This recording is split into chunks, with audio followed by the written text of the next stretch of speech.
Assalamualaikum warahmatullahi wabarakatuh. Waalaikumsalam warahmatullahi wabarakatuh. Bismillahi walhamdulillah.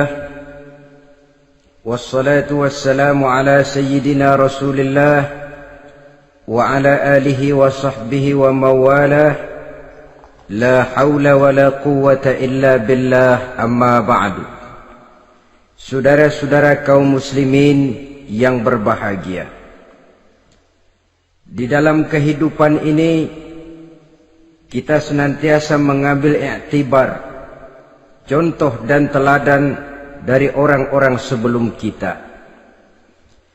Itu sebabnya kepada baginda Nabi kita Muhammad sallallahu alaihi wasallam Allah Subhanahu wa taala menjelaskan cerita para nabi sebelum beliau dalam ayat "Tsumma naqussu 'alaika min amba'ir rusuli ma nusabbitu bihi fu'adak."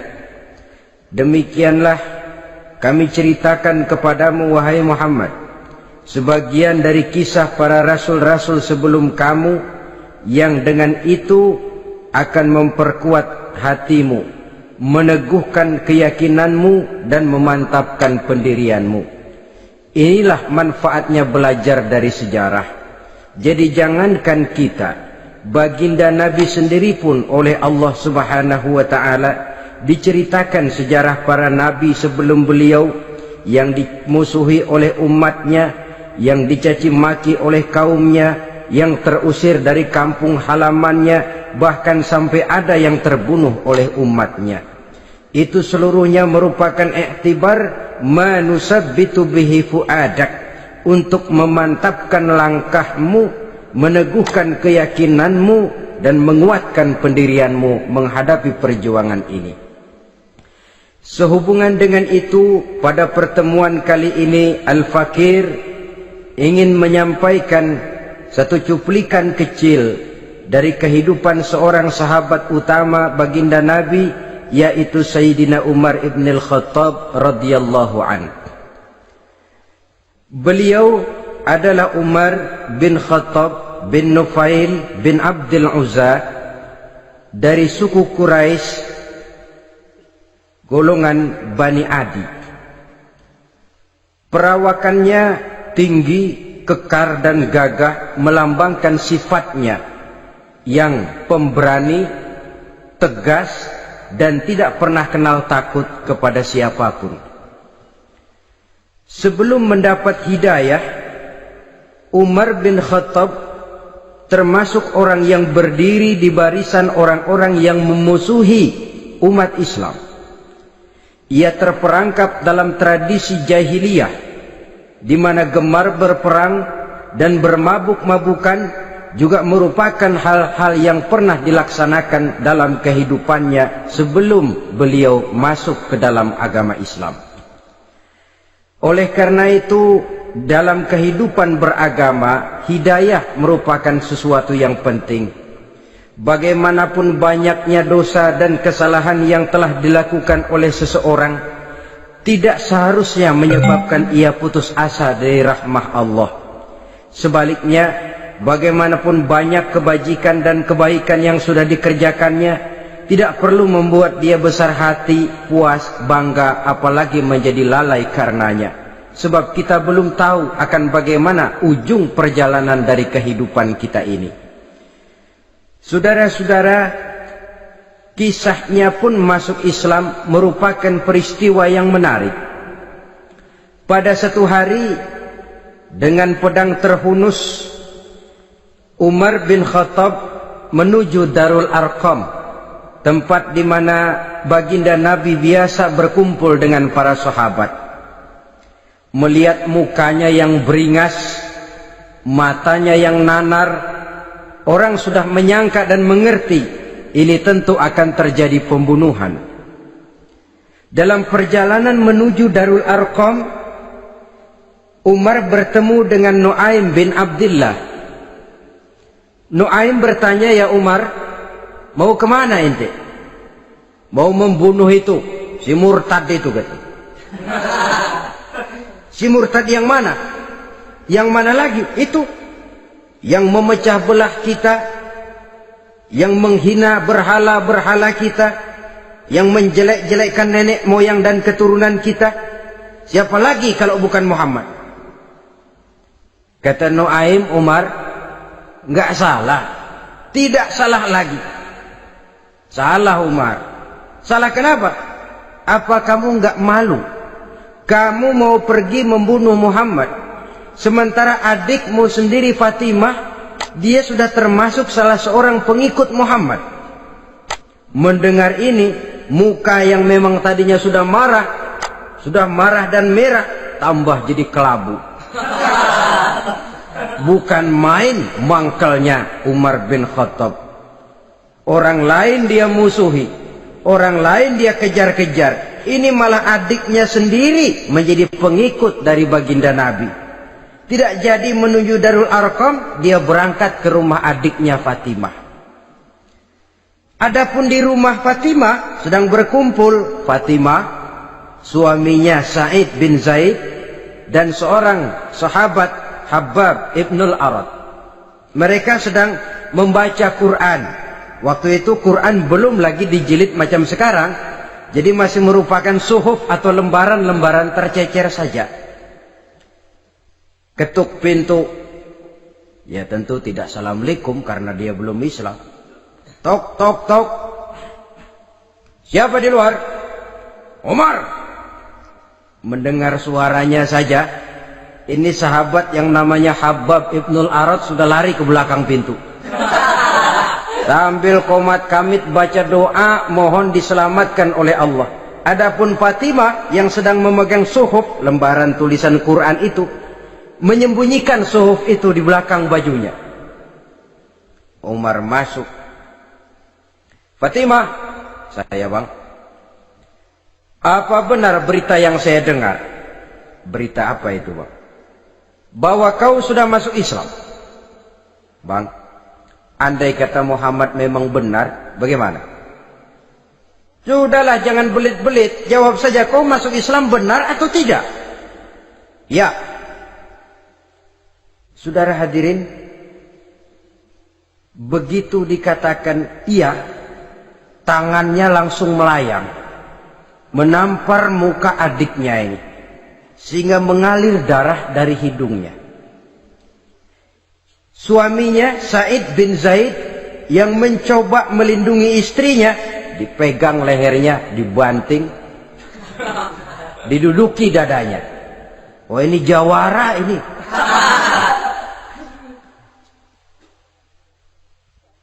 Namun pada saat sedemikian, suara kebenaran terpantul dari mulut Fatimah, adik dari Umar bin Khattab ini.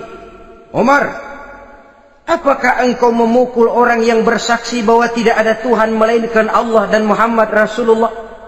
Apakah engkau menganiaya seseorang yang terpanggil untuk mengikuti kebenaran? Manusia macam apa engkau, Umar?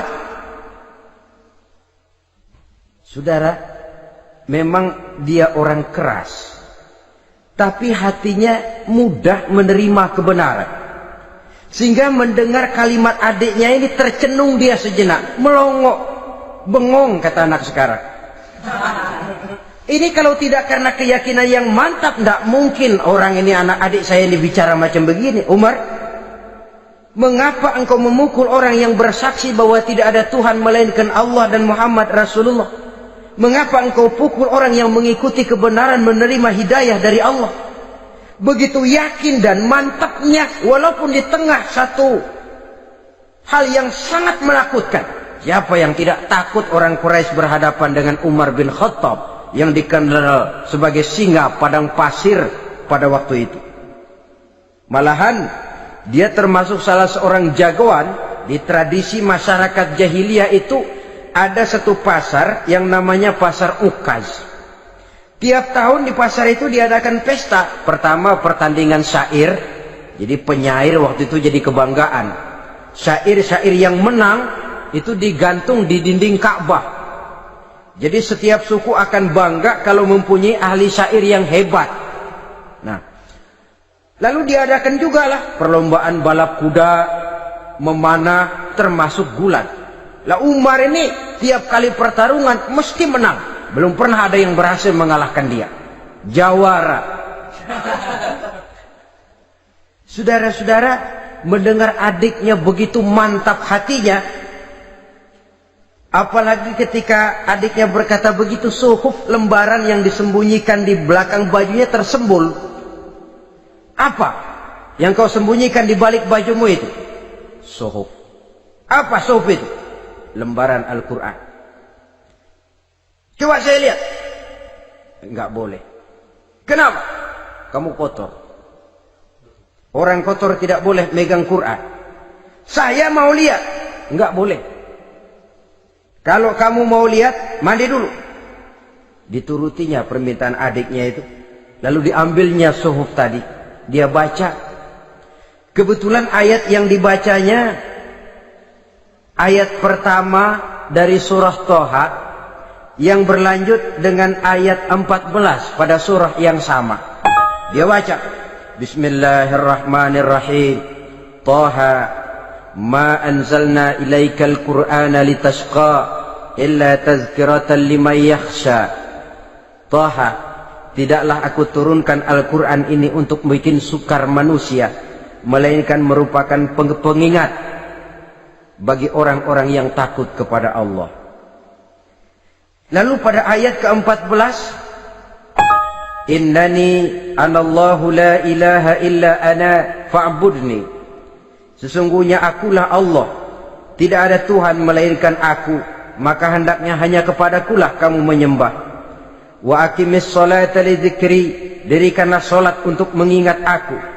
Inna sa'ata atiyatun akadu ukhfiha litujza kullu nafsin ma tas'a. Sesungguhnya kiamat itu pasti akan datang, yang sengaja waktunya kami tidak beritahukan kepada kamu semua, untuk kami balas segala setiap orang tentang apa saja yang telah mereka lakukan dalam kehidupan di dunia ini. Setelah membaca ayat ini, gemetar tangannya. Ah, ini sih nggak main-main ini. Ini belum pernah saya baca ajaran semacam ini. Tidak patut orang yang mempunyai kitab suci semacam ini dimusuhi. Ini sesuatu yang benar, tergetar jiwanya. Hei, Fatimah, Muhammad di mana Muhammad? Saya tidak akan memberitahu kepada kamu. Di mana? Saya tidak akan memberitahu. Lebih baik kau bunuh saya kalau memang maksudmu mau mencelakakan Muhammad. Sama sekali saya tidak akan mencelakakan dia, Fatimah. Kasih tahu saja, di mana dia? Darul Arqam. Bergegas dia menuju Darul Arqam. Di dalam Nabi memang sedang kumpul dengan para sahabat. Termasuk ada Sayyidina Hamzah yang juga terkenal jawara juga. Ketuk pintu. Ketuk pintu. Siapa di luar? Umar. Di dalam ini geger sebagian sahabat. Umar datang ini pasti bencana. Umar datang, wah, kalau istilah kampung, kerok dan urusan.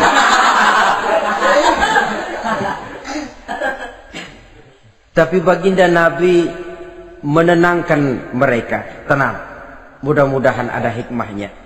Sayyidina Hamzah tampil, bukakan dia pintu. Kalau niatnya baik, kita terima. Kalau niatnya tidak baik, saya paling depan. Dibukakan pintu. Begitu dibukakan pintu, Umar masuk merangkul baginda Nabi, kemudian dengan tersendat, Ashhadu an la ilaha illallah wa ashhadu annaka ya Muhammad Rasulullah. Saya bersaksi tidak ada Tuhan melainkan Allah, dan saya bersaksi bahwa engkau hai Muhammad adalah utusan Allah. Sahabat takbir semua, Allahu Akbar, Allahu Akbar. Kegembiraan meliputi suasana ketika itu. Kenapa? Karena sebelumnya dikala Umar belum masuk Islam, dia merupakan ganjalan yang paling dikhawatirkan oleh umat Islam. Setelah dia masuk Islam, jelas merupakan satu keuntungan yang sangat besar. Dan dia tertarik kepada Islam bukan karena bujuk rayu orang, tidak karena diberikan harta, tidak karena diiming-iming oleh kedudukan tinggi. Tapi karena kebenaran, hidayah menembus hatinya melalui wasilah ayat dalam surah Thaha yang dibacanya melalui suhuf yang dipegang oleh adiknya tadi. Sejak saat itu berubah 180 derajat Umar bin Khattab radhiyallahu anhu. Tetapi tetap dengan sifatnya keras, tegas, dan tidak pernah kenal takut kepada siapapun.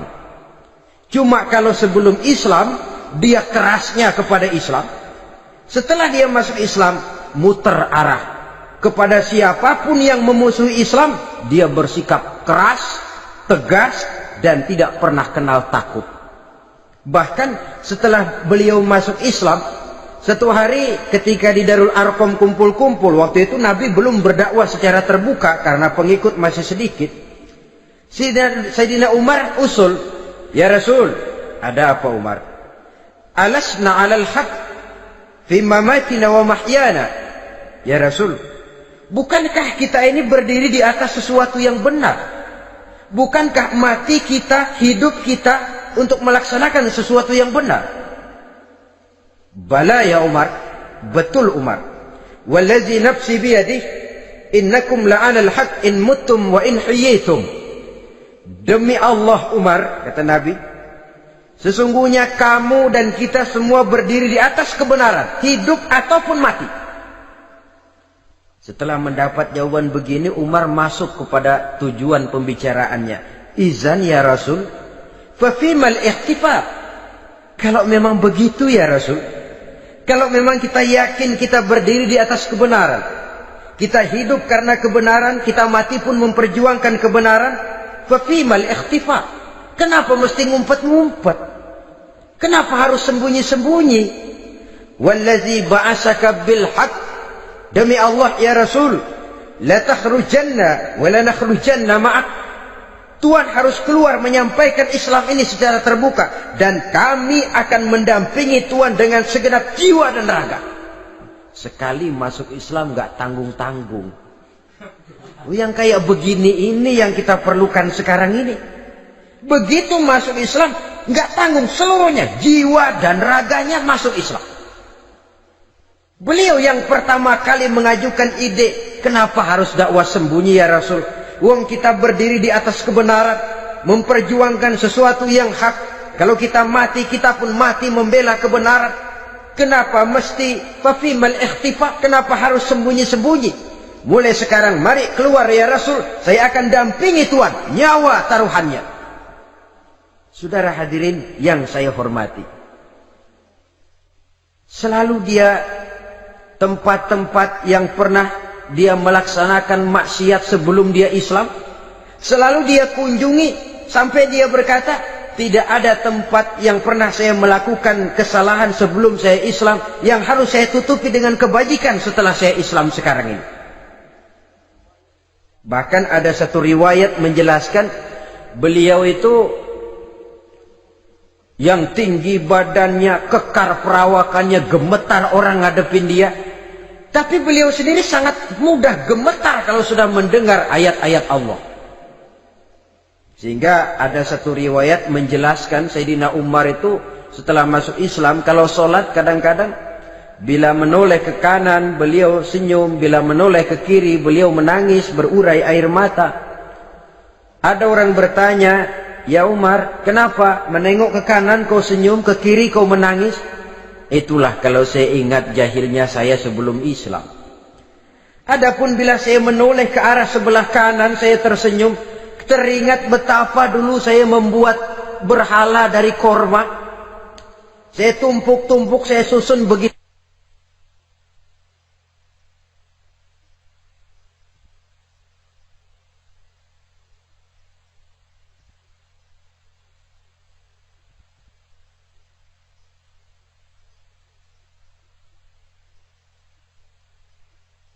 Itu rupa, setelah saya sembah saya makan itu korma.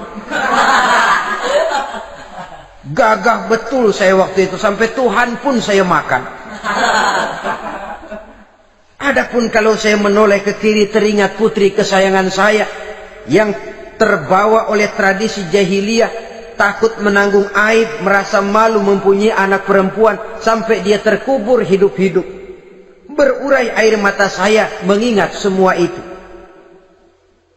Padahal Nabi sudah memberikan jaminan. Sebab saudara, jangan lupa, orang kafir masuk Islam, dalam Islam itu dihitung dari bayi lagi. Dari nol, itulah untungnya. Jadi misalnya sudah 60 tahun, dari kecil sampai 60 tahun kafir. Umur 61 masuk Islam. Nah, sejak umur 61 itulah yang dihisab oleh Allah. 60 tahun ke bawah gratis bersih pemutihan. Istimewa betul. Tapi jangan lalu diniatin, gua kafir aja. Nanti sudah tua-tua mau giliran mati baru Islam. Nah, itu diniatin lain. Ini yang karena faktor hidayah, saudara-saudara.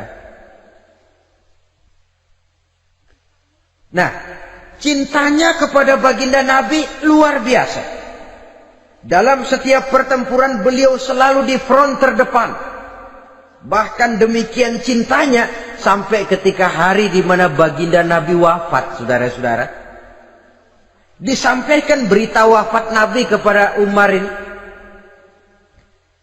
Ya Umar, baginda Nabi sudah wafat. Kamu ngomong apa? Baginda Nabi sudah wafat. Bukan sedih, nyabut pedang, keluar matanya melotot. Siapa yang bilang Muhammad mati, saya tabas batang lehernya. Begitu cintanya beliau kepada baginda Nabi, sampai-sampai nggak menerima kalau Nabi wafat. Taruhlah nggak bisa mati bersamaan, bolehlah mati beriring-iring saja barangkali maksudnya.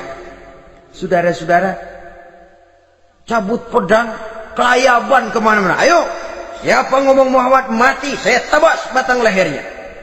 Sampai bertemu dengan Sayyidina Umar, Sayyidina Abu Bakar. Di tempat orang banyak, Sayyidina Abu Bakar yang bijaksana ini pidato. Ayuhan nas, man kana ya'budu Muhammadan fa inna Muhammadan qad mata wa man kana ya'budu Allah fa inna Allah hayyun la yamut. Wahai manusia, barang siapa yang menyembah Muhammad, maka Muhammad sudah mati. Tetapi barang siapa yang menyembah Allah, Allah akan hidup selamanya dan tidak akan pernah mati. Mendengar pidato ini, Sayyidina Umar sadar bahwa sebenarnya yang tidak bisa mati itu cuma Allah. Bagaimanapun agungnya baginda Nabi, besarnya baginda Nabi, tinggi akhlak budi pekertinya Nabi, cintanya beliau kepada Nabi, toh Nabi manusia dan manusia harus mati. Kemudian dibacakan surah Ali Imran ayat 144. Wa ma Muhammadun illa rasul qad khalat min qablihi rusul afa immata aw qutilan qalabtum ala aqabikum. Muhammad tidak lain daripada manusia, telah datang kepadanya rasul. Apakah jika ia mati engkau kembali menjadi murtad atau mundur ke belakang?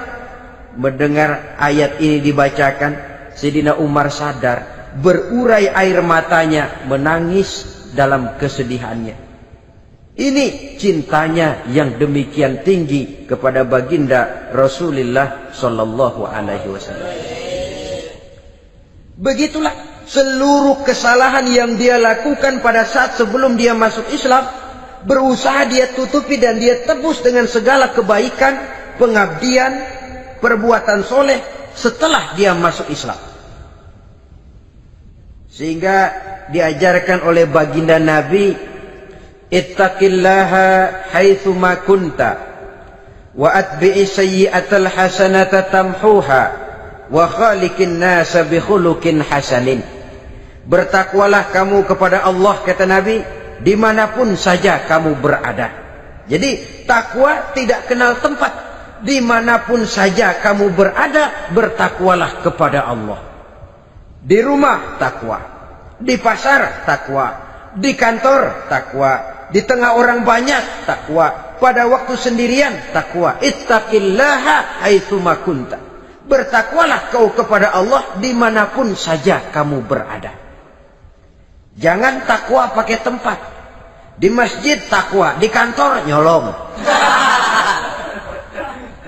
Itu tidak haitsu makunta. Yang diajarkan oleh Nabi, dimanapun kamu berada, bertakwalah kepada Allah. Wa atbi'i sayyi'atal hasanah tamhuha, dan iringi perbuatanmu yang salah dengan kebaikan. Jadi kalau satu saat terselip kita berbuat salah, cepat iringi dengan kebaikan, tamhuha, dengan harapan kebaikan yang kita kerjakan akan menutupi dosa yang terselip kita lakukan.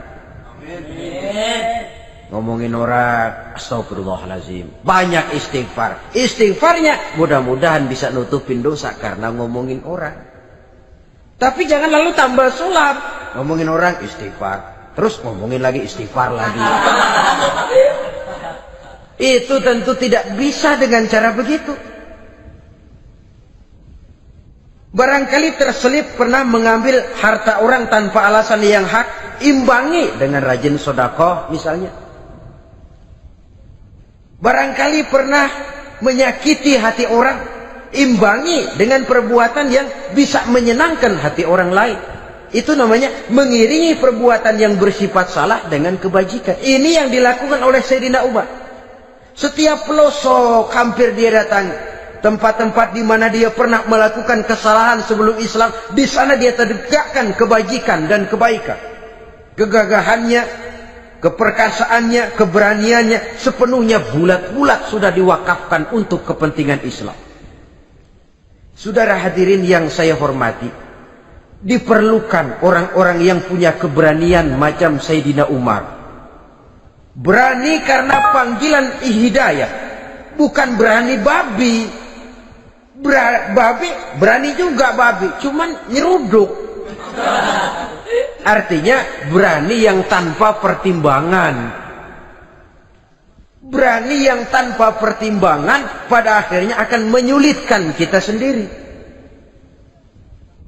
Beliau gagah, beliau berani, beliau punya kekuatan, beliau punya wewenang, dan itu dimanfaatkannya untuk menjadi backing baginda Nabi kita Muhammad sallallahu alaihi wasallam. La takhrujanna wa la nakhrujanna ma'ak ya Rasul. Rasul, keluar, sampaikan dakwah secara terbuka. Saya akan mendampingi Tuhan. Jika ada yang ganggu Tuhan, saya paling depan. Backing yang mendampingi Rasul untuk menyampaikan risalah Islamiyah ini. Saudara hadirin yang saya hormati, wa khaliqin nasa bi khuluqin hasanin, kata Nabi. Dan pergaulilah manusia dengan akhlak yang baik, karena dengan ini kau bisa mengambil hati orang. Dalam hadis lain katakan, innakum la tas'una an-nasa bi amwalikum walakin yas'uhum minkum bastul wajhi wa husnul khuluq.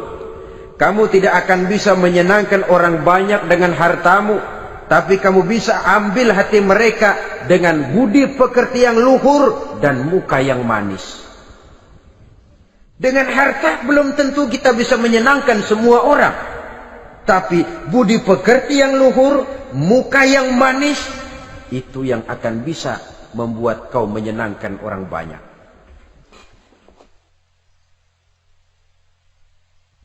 Setelah baginda Rasul wafat,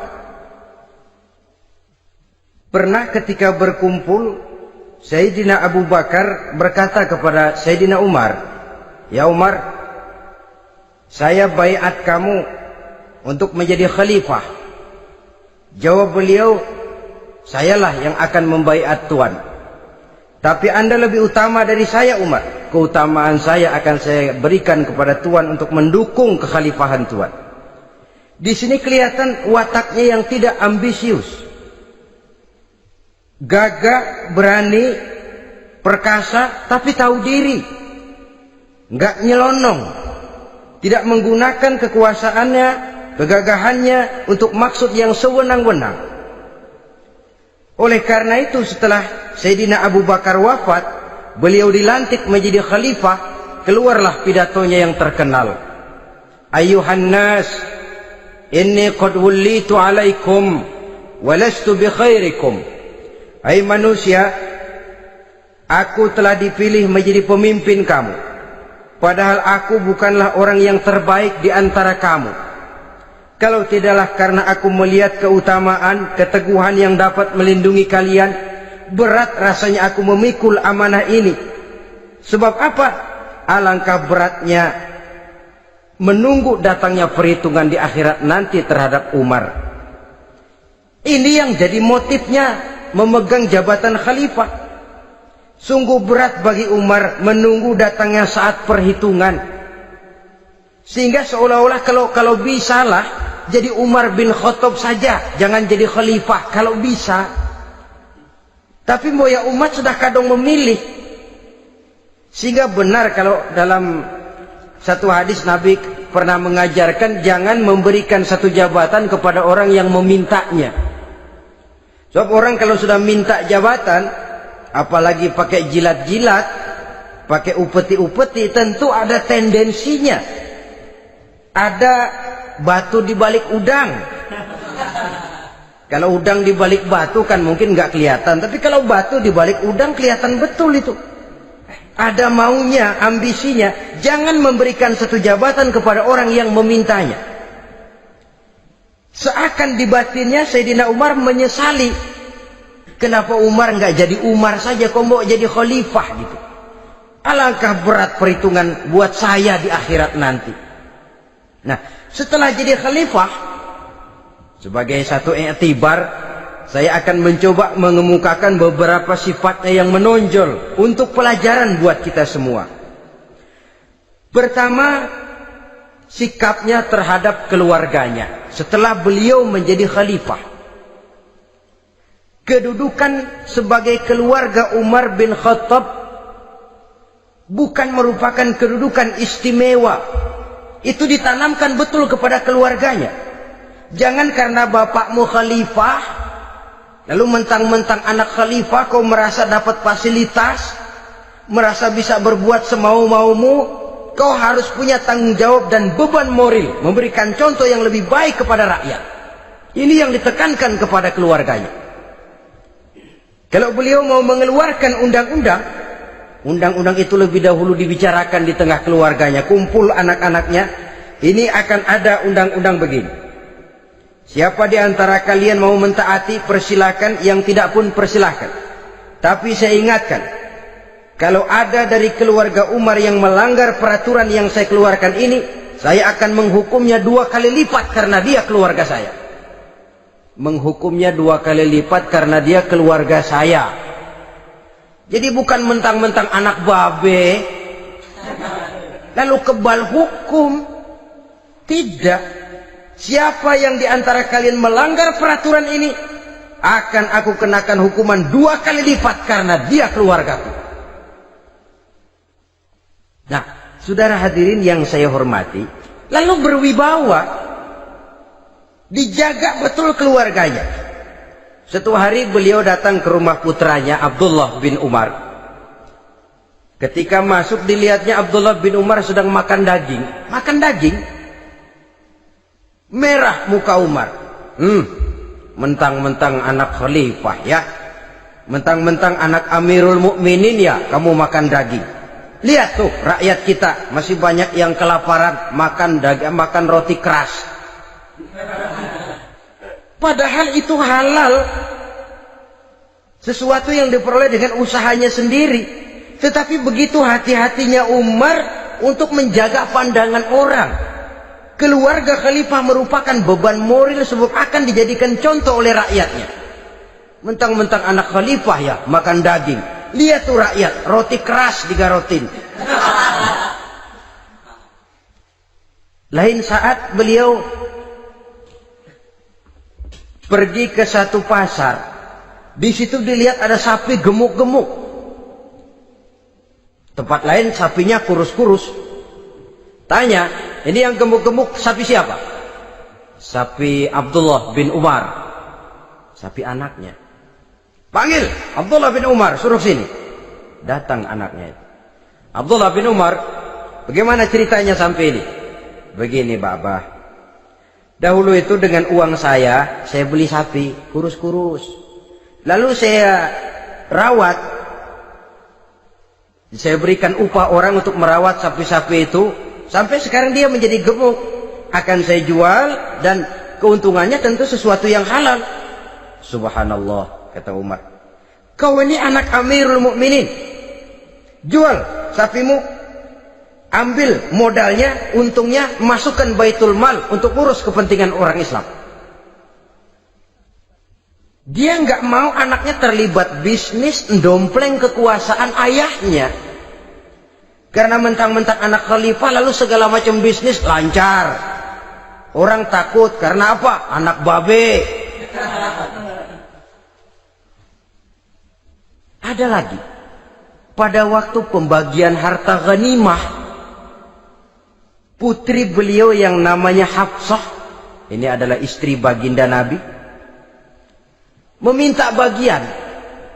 Kaum kerabat ayah, ini kerabat khalifah, kitalah dulu kerabat. Kalau kau kerabatku, maka jatahmu nanti dari ayahmu.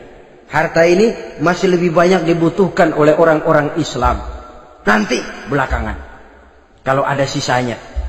Belakangan kalau ada sisanya. La haula wala quwata illa billah.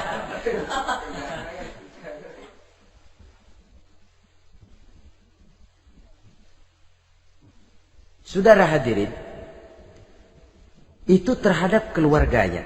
Kemudian apa sifat-sifat yang menonjol dari kepemimpinannya? Pertama, kesederhanaannya.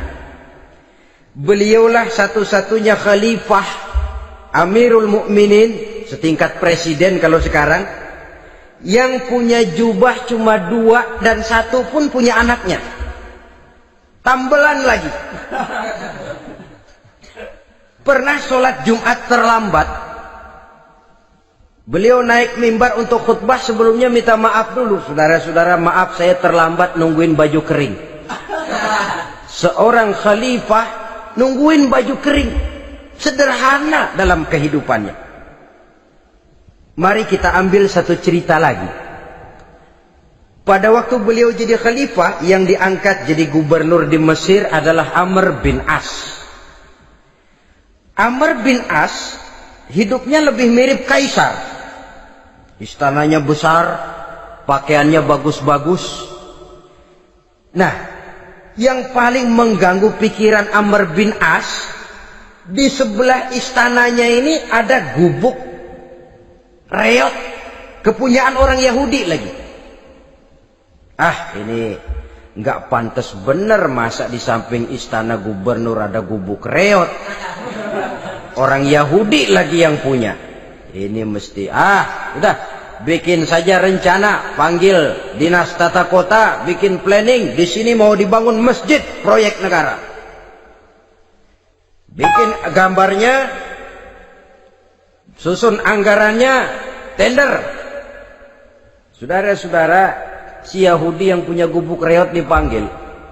Yahudi, ada apa, Pak? Kamu tahu nggak? Enggak. Iya, memang belum saya kasih tahu.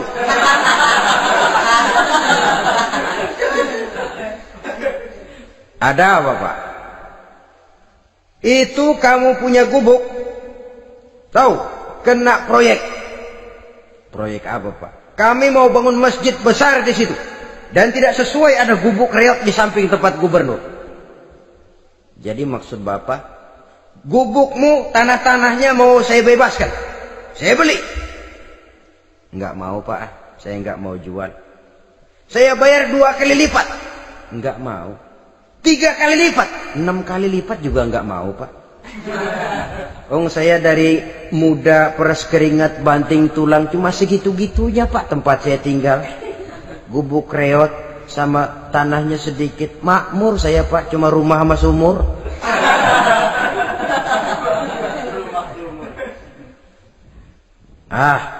Ini Yahudi kelewatan juga.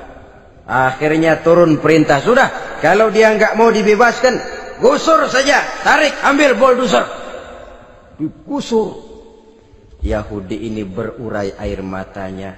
Aduh, begini jadi rakyat kecil, udah jatuh ketiban ember lagi.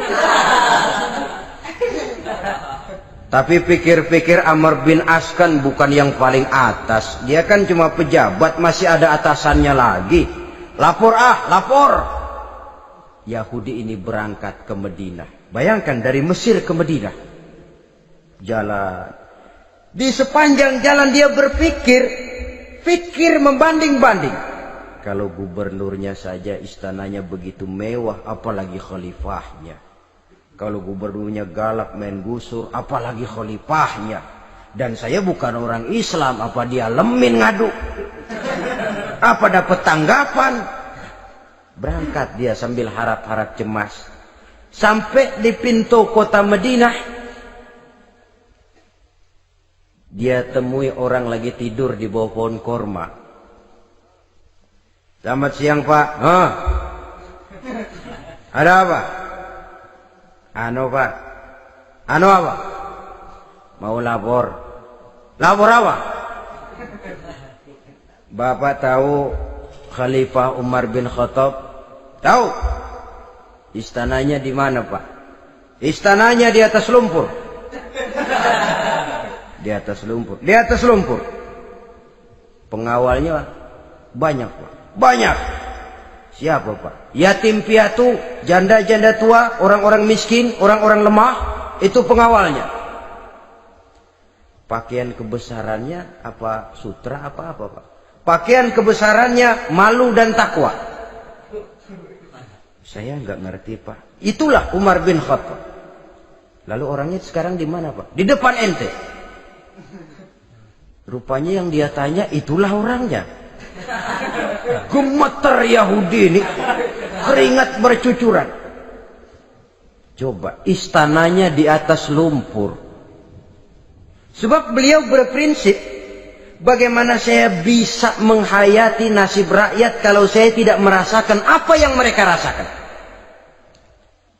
Bagaimana saya nggak bisa tahu sakitnya lapar kalau saya belum pernah kelaparan?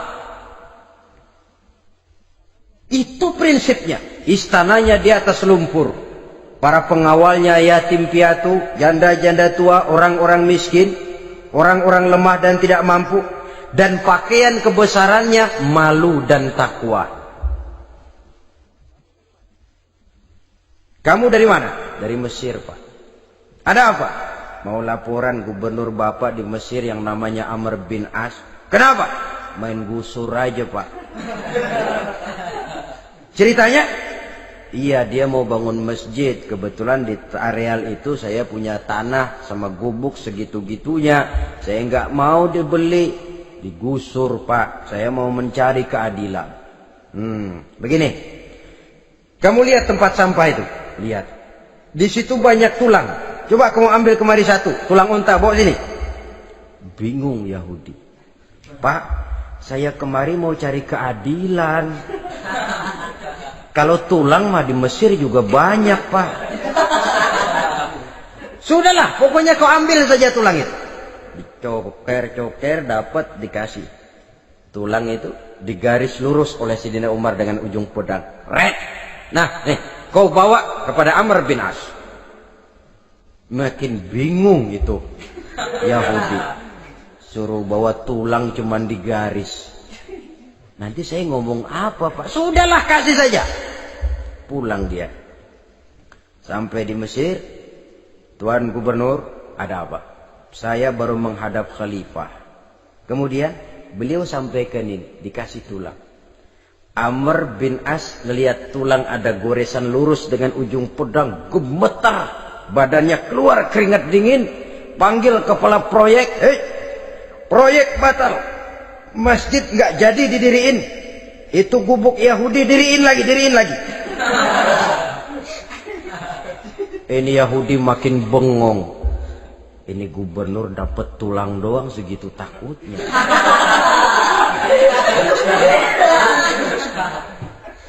Ada apa sebenarnya Tuan Gubernur? Kamu tahu? Ini nasihat pahit buat saya dari Amirul Mukminin Umar bin Khattab. Seolah-olah beliau bilang, "Hai Amr bin As, jangan mentang-mentang sedang berkuasa ya. Pada suatu saat kau akan jadi tulang-tulang kayak begini. Maka mumpung kamu masih hidup dan berkuasa, berlaku lurus dan adillah kamu seperti lurusnya garis di atas tulang ini. Red. Lurus, adil, jangan bengkok. Sebab kalau kamu bengkok, nanti aku yang luruskan pakai pedangku. Siapa yang nggak ngeper digituin? Sampai akhirnya apa? Kata si Yahudi, Pak, kalau begitu Islam adil ya. Adil. Kalau gitu biarin dah Pak, tanah saya. Mau kamu jual? Bukan saya jual Pak, saya kasih aja dah. Campur gubuk-gubuknya, ambil aja dah.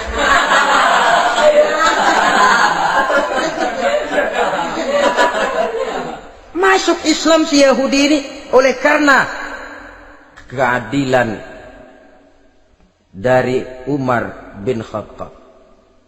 Begitulah kesederhanaan hidupnya. Sampai saudara, yang ironi betul, pernah Utsman bin Affan, Ali bin Abi Thalib, Thalhah dan Zubair kumpul mendengar berita bahwa Sayyidina Umar ini punya hutang. Bayangkan, seorang khalifah untuk melangsungkan hidupnya sampai punya hutang. Padahal Baitul Mal di bawah kekuasaannya. Berunding Utsman, Ali, Thalhah, Zubair. Kalau kita langsung ngomong sama Umar nggak enak dong, dia nggak bakalan terima. Lewat putrinya aja, Hafsah. Baik.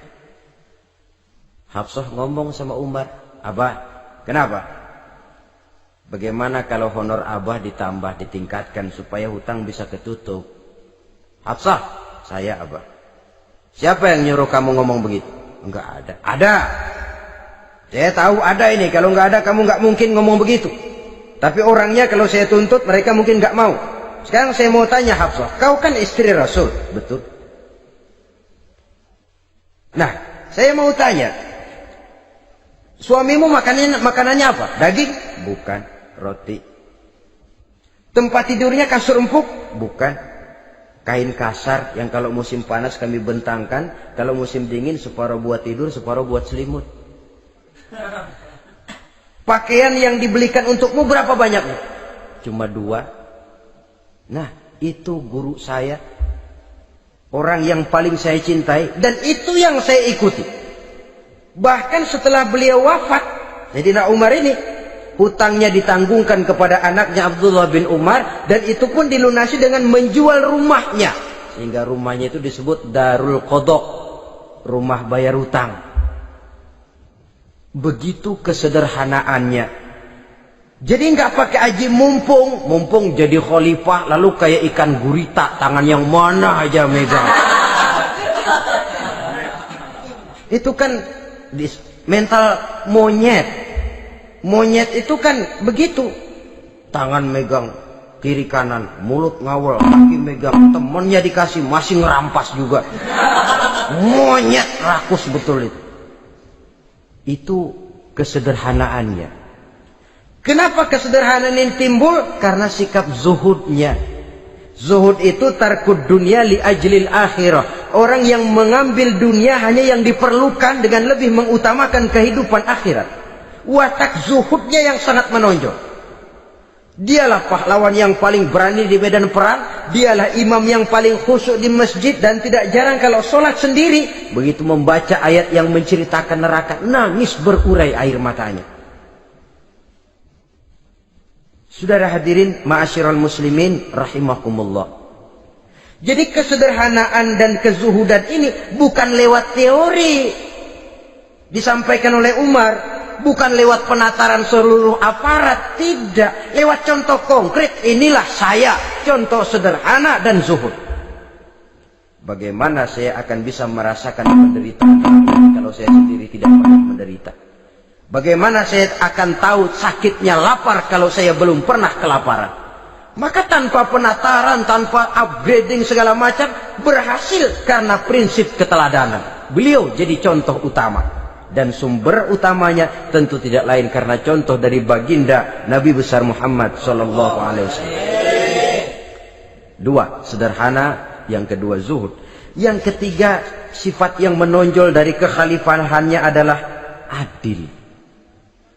Kalau sudah bicara soal hukum, dia tidak pernah kenal kompromi. Adalah seorang pemuka Nasrani masuk Islam. Namanya Jabalah bin Aiham. Ketika dia bikin haji, kain ihramnya keinjak orang Arab yang hitam. Badui. Jengkel. Dia merasa bekas tokoh. Enak aja nih orang udah jelek nginjak lagi. Ditempeleng orang tadi. Orang ini lapor kepada Umar. Panggil Jabalah bin Aiham. Panggil. Kau ditampar? Betul Khalifah. Tampar dia. Tampar lagi. Dipukul orang itu. Di depan Sayyidina Umar. Jadi tidak karena kau ini bekas kepala suku, kau ini bekas orang terhormat, lalu ada kebijaksanaan yang tidak bijaksana. Kebijaksanaan yang akhirnya jadi tidak bijaksana. Dan itu memang sudah dimulai dengan memblokir keluarganya. Tidak satu keluarganya pun yang boleh mempunyai perasaan bahwa menjadi keluarga khalifah merupakan fasilitas dan keuntungan. Kau jangan makan di atas punggungku. Kau jangan menikmati fasilitas di atas keringatku. Dan tidak ada keinginan mewariskan jabatan khalifah kepada anak-anaknya. Pernah beliau musyawarah. Saya bingung. Kenapa khalifah? Gubernur Kufah ini sulit nyari orang. Diangkat yang lemah, rakyat ngeluh. Diangkat yang keras, rakyat juga ngeluh. Ada calon khalifah. Kalau ini mah nggak salah lagi nih buat gubernur Kufah. Siapa? Abdullah bin Umar. Anak beliau sendiri. Melotot matanya. Jangan macam-macam kau. Cukup satu orang Umar memegang jabatan ini. Kalau berhasil, kami keluarga Umar sudah merasakannya. Kalau gagal, cukup kegagalan seorang Umar. Tidak berusaha mengorbitkan anaknya. Wah, anak babe diangkat jadi jadi ano. Tidak, malah diblokir. Cari yang lain. Tapi Abdullah bin Umar cukup syarat ya khalifah. Dia orang bertakwa dan soleh. Yang takwa dan soleh bukan cuma anak Umar. Anak orang lain juga banyak yang takwa dan soleh. Itu prinsipnya. Sehingga ketegasannya ini membuat orang jadi sungkan. Dan tidak seorang pun berani kirim-kirim upeti hadiah. Pernah itu ada pejabat dari Azerbaijan kirim makanan. Kue, mending apa? Kue. Gitu dicicipi enak. Enak juga ya kue ini. Enak khalifah. Ini di sana apa makan rakyat biasa? Bukan, ini makanan orang-orang fit. Nah, dibungkus lagi itu kue. Dibungkus. Ontamu mana? Di luar. Ambil, bawa pulang, serahkan lagi kepada gubernur di sana, kasih tahu salam dari Umar bin Khattab. Kenyangkan dulu rakyat dengan makanan seperti ini. Kita belakangan. Jadi kalau rakyat lapar, saya orang pertama yang akan merasakan kelaparan. Tapi kalau rakyat makmur, biarlah saya menjadi orang terakhir yang kenyang. Kan bagus prinsip itu. Jikalau rakyat kelaparan, saya akan jadi orang pertama yang merasakan lapar. Tapi kalau rakyat makmur, biar saya jadi orang terakhir yang kenyang. Jangan dibalik. Pada saat rakyat kelaparan, dia kekenyangan. Dan selanjutnya, sikap keadilannya ini saudara-saudara menyebabkan hukum lalu jadi berwibawa. Pernah beliau jalan-jalan di lorong kota Madinah di tempat yang namanya Harah bersama Aslam. Ada ibu-ibu anaknya nangis, lapar ma, sabar dikit lagi matang katanya. Emang tuh ibu lagi ngerebus, bunyi air ngegulak, luguk. Umar lihati dari jauh, belum juga matang. Nih anak dari nangis, lapar, sampai capek nangis, sampai tidur. Anak tidur, Umar samperin, Bu, emang masak apa sih kok nggak bisa matang? Saya nggak masak apa-apa Tuhan. Itu pating kerubuk apa? Ketika dibuka ya cuma air saja. Subhanallah, ibu sudah ngebohongi anak ibu sendiri. Habis harus bagaimana Tuhan? Saya sudah nggak punya makanan untuk dimasak. Sementara perut nggak kenal kompromi. Jalan satu-satunya ya terpaksa anak saya bohongi. Saya bilang sebentar lagi matang sampai dia tidur sekarang ini. Memangnya Khalifah Umar gimana sih ngurusi rakyat? Subhanallah, dia orang zalim. Dia yang memegang urusan kami, tapi dia nggak tahu nasib saya. Anak kelaparan, keluarga terlantar. Oh begitu. Iya, zalim betul Umar bin Khattab itu. Kalau begitu ibu tunggu sebentar. Dia pulang bersama Aslam menuju Baitul Mal. Dia ambil tepung 1 karung, dipikul sendiri. Dipikul sendiri. Kata Aslam, ya Khalifah, biar saya yang bawa. Jangan. Kenapa Khalifah? Apa kau kira kau sanggup mikul dosa saya di akhirat nanti? Biar saya yang mikul sendiri. Dia bawa ke tempat tuh ibu-ibu. Dia masakin sendiri. Nah bu, sudah matang, persilakan masak. Makan. Alhamdulillah Tuan. Mudah-mudahan Allah memberkahi Tuan. Tuan lebih baik dari Umar bin Khattab yang zalim itu. Memang sebenarnya Tuan siapa? Kata tuh ibu. Saya. Iya. Saya ya Umar bin Khattab yang ibu bilang zalim itu. Gemetar si ibu. Gemetar si ibu. Tapi memang peka dan menghargai kritik orang. Tidak membungkam setiap orang yang nadanya sumbang atau berbeda. Kadang beliau berkata, saya khawatir karena orang terlalu segan dengan saya, lalu nggak ada yang berani negur kalau saya salah. Kan begitu biasanya. Karena sudah terlalu segan, lalu semuanya orang mau diaminin saja. Asal dibilang nggak benar, marah, jengkel. Lalu disingkirin, maunya diiyain, inge kulonuwun. Oke bos. Beliau bilang, saya khawatir kalau tidak ada orang yang mau menegur kesalahan saya jika saya terlanjur nanti. Tahu-tahu muncul orang, demi Allah, saya akan menegur Tuan dengan pedang saya ini. Cerah mukanya, senyum bibirnya, alhamdulillah, anak muda, saya memerlukan orang macam kau. Yang berani berkata ya terhadap yang benar dan tidak terhadap yang tidak benar, apa dan bagaimanapun resikonya. Di sini kelihatan sikap beliau menghadapi orang yang berbeda pendapat. Keadilan, keberanian dan ketegasan, cepat menerima kebenaran merupakan serentetan dari sifat-sifat utama beliau sejak masuk Islam sampai menjadi khalifah yang kedua. Bahkan dengan jasa beliau, Islam kemudian tersebar, menembus dinding Jazirah Arabia, memasuki Bizantium dan Persia, sehingga beliau juga dikenal sebagai periode Al-Futuhat Al-Islamiyah. Nah, saudara-saudara, inilah cuplikan kecil dari kehidupan seorang agung dan besar yang memang sangat terbatas kata-kata untuk melukiskan kebesaran itu. Namun yang secuplik ini mudah-mudahan menjadi sumbangan moral dalam rangka kita memperbaiki diri menuju kehidupan yang lebih baik. Terima kasih banyak atas segala perhatian. Mohon maaf atas segala kekurangan. Usikum wa nafsi bitaqwallah. Wassalamualaikum warahmatullahi wabarakatuh.